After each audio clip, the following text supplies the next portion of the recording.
My friend Kian Pham grew up in Saigon during the Vietnam War, and when the North took over, he and his family lost everything. His father was sent to a camp, the family was reduced to poverty.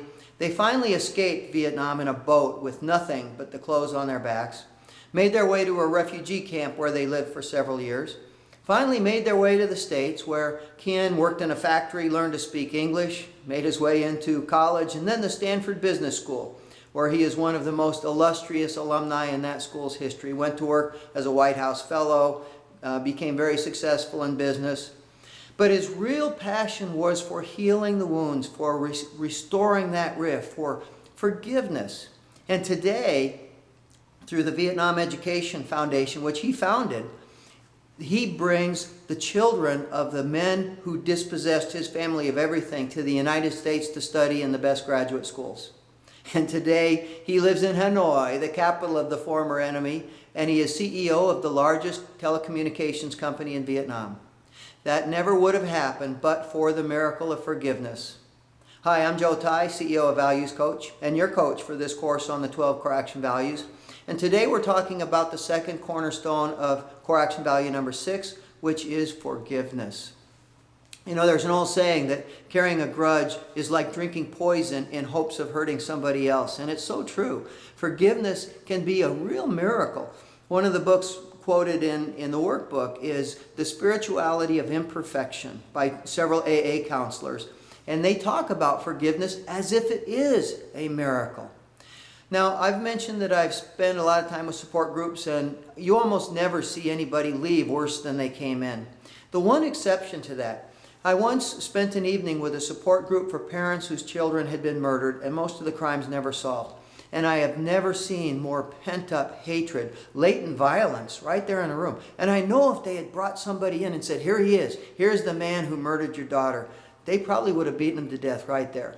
And 6 or 8 weeks later, they would have been worse because that hatred they were hanging on to, the only thing that kept them going, was now gone.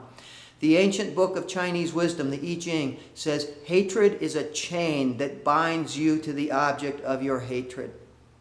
And this one couple, this man said, we haven't had a moment of peace in the 12 years since our daughter was found beaten to death in the trunk of a car. Murder never solved.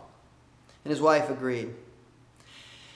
You know, I wanted to ask him, I wanted to say, if your daughter could come back and spend 2 minutes with you right now, what do you suppose she'd say? Mom and Dad, thank you. I am so honored that you've let your lives be ruined by my passing. Or do you think she would say, get over it. You've got to forgive the man. I have.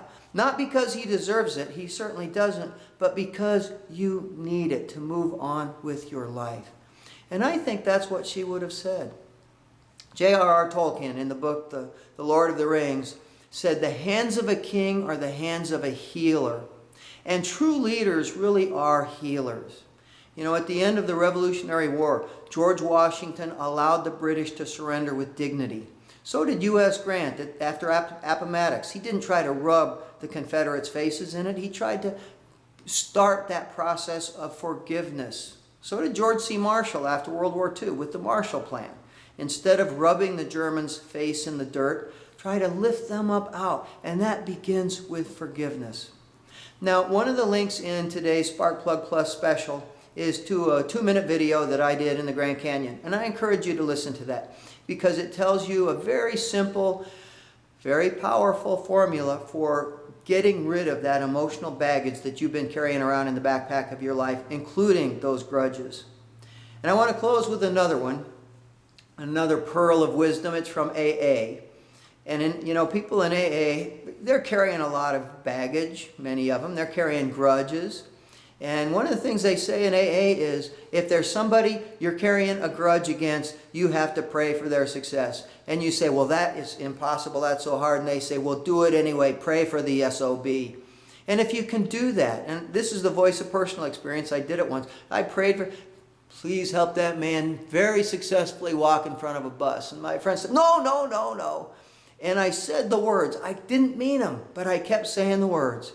And it was like the ice on a river melting. And then I could hear it, almost literally hear it cracking up.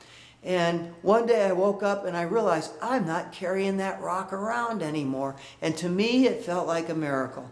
Think about who are you carrying rocks around? Whose hatred, what hatred is chaining you to somebody else or some other event?